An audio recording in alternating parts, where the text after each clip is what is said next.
Yeah, and I think we should start with the most irrelevant game of the week, and it's crazy because it was the championship weekend, but there was definitely an irrelevant game here, Amal, and it started off not being 100%. irrelevant, but didn't end that way. And so Kansas City hosted Buffalo, and Buffalo lost 24-38.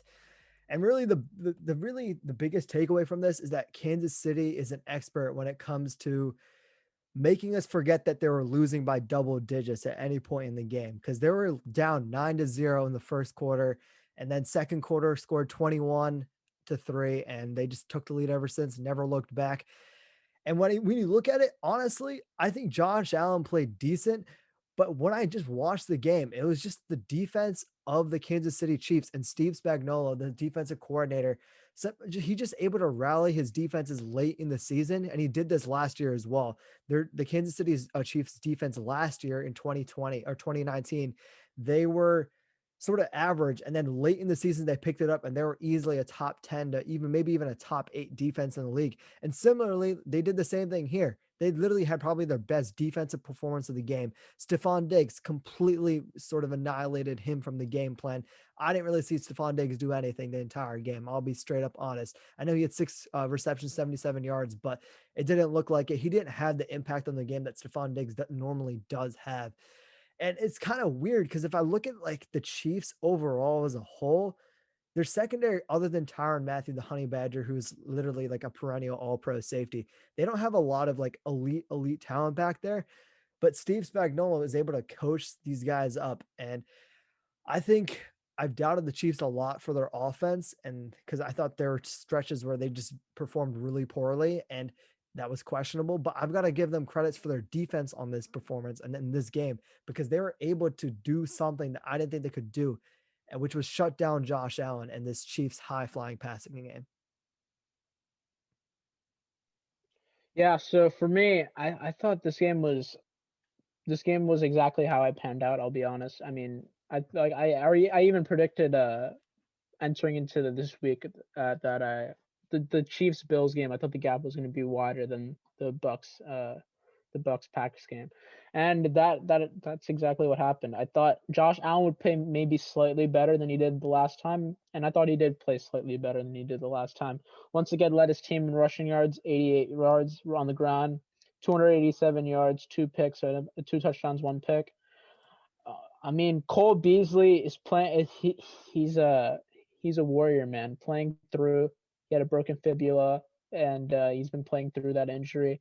You can even see him. He exited the game quite a couple Mhm. times too, and that was just amazing. He led the team in receiving yards.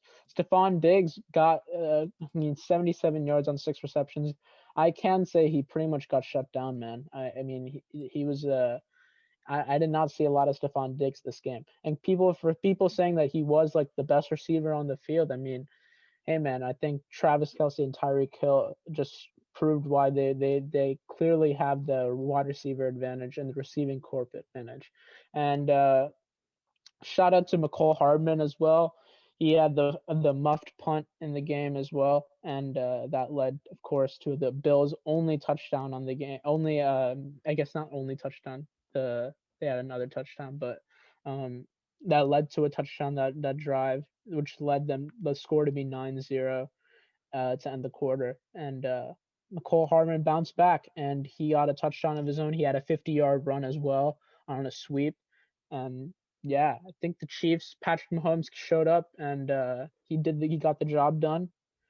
And now they're off to the Super Bowl. I think, like you said, even though you picked the Bills, this game was, I think, quite irrelevant because as good as Josh Allen is, I don't think he's still yet there on towards the remaining of the top. I guess the top three quarterbacks, top four quarterbacks. But he is right. He's very close to it, but it's just not there yet. And on top of that, I think the Bills are just not a better team than the Chiefs. Maybe I think that's what this game came down to at the yeah, end I of think the that day. honestly, because even the Chiefs' defense, they really stood out to me. I'm surprised by the way they performed out there, and yeah, 287 passing yards for Josh. I mean, this was the first time also Josh Allen threw a pick in the red zone. I didn't even see that happening, and yeah, it's just in general. I think I the Bills, they just have to step up their game at the end of the day, and the Agreed. Chiefs stepped up their game and they got the job done. I have an honest question for you, Amal, right? If you take away Travis Kelsey from this Chiefs team, is there another offense that takes a bigger hit in the entire league? Because I just every time I watch Travis Kelsey, and he's not the greatest blocker. He's not like a prime Gronk who was, a well-rounded, could block, was an elite receiver and all that. But his receiving game is right up there. And when I watch Travis Kelsey, I just can't help but flashback to prime Gronk, where just multiple touchdowns. He's always open for a first down. Like he's just very almost his route running for someone of that size, 6'5", probably 250-ish. His route running for that size is bonkers. And then he has the size on top of it. He has the hands, he has speed. I mean, they used him on a shovel pass, I believe, again this game to score a touchdown. I think just overall, the key to this Chiefs offense, I know Patrick Mahomes is an amazing quarterback. And I know, especially on this show and amongst our friend group, I usually sort of talk shit about Patrick Mahomes and I sort of try to downplay his achievements. He is a great quarterback, but I've got to wonder without Travis Kelsey if this offense would be the same. And I think no, I'd say Travis Kelsey is probably the MVP of this offense just because I think he opens everything up. He opens up the short game, he opens up the mid game, and then he opens up the deep game with Tyreek Hill, Mecole Hardman, Sammy Watkins, all these guys. I've just got to give massive credit for Travis Kelsey, and I think he has a very legitimate chance to win the Offensive Player of the Year award. Because I mean, every time I watch the Chiefs, he's unguardable, and I don't think there's a guy like him in the league who's repeatedly just unguardable. Like I said, it's just prime Gronk, just a rerun of that where no one could cover him. You couldn't put a safety on him. You couldn't put a linebacker on him because a linebacker's too slow. A defensive back is not big enough, other than maybe Cam Chancellor, who is a freak of nature, who was a linebacker playing safety essentially. No one else has been able to cover Gronk and Travis Kelsey as well. And yeah, I mean, just my takeaway: Travis Kelsey is a freak. Yeah, I think Travis Kelsey is a monster. Obviously, I mean MVP. I think normally we're always tending to say the quarterback, and obviously if Mahomes isn't playing and they put Chad Henne in, I think the same score would happen flipped. I think that's very fair to say, Mhm. right? Obviously, but yeah, I think you do bring up a valid point. When the quarterback's on the field, I think Travis Kelsey is definitely the most valuable member on the team. Tyreek Hill, him and Kelsey, in my opinion, though, are on the same level of unguardable, man. I think I'm saying that only because it's not even just him as the receiver, obviously, because obviously as a receiver there are better overall receivers, but the speed is like generational speed, Arib. I think it's Agreed. just in-game speed. There are players obviously faster than Tyreek Hill. That's not the point. The point is His the quick in area burst. it's just the burst that he has, right? And I think that's what makes it completely unguardable. He's gonna have a day in the Super Bowl too. There's no doubt about it. Uh, I mean, I don't even want to. We'll talk about that when we bring up the preview of the Super Bowl coming up. But I mean, 9 receptions, 172 yards. That's incredible. And then Kelsey had 13 receptions for 118 yards, also and 2 touchdowns. That's incredible as well. I think you're blessed if you have those two as your receiving targets. I think that's Agreed. I don't think it's Mahomes even incredible. has to do anything spectacular. Like the amount of, Like, and I've got to give credit to Andy Reid for this as well. The amount of pre-snap motion he can use and the way he uses screens and his running backs and Mecole Hardman. I mean, the Chiefs' entire draft strategy the last few years has just been to draft fast dudes and sign fast dudes to contracts and hope it works because they have a guy who can move the sticks repeatedly and consistently with Travis Kelsey.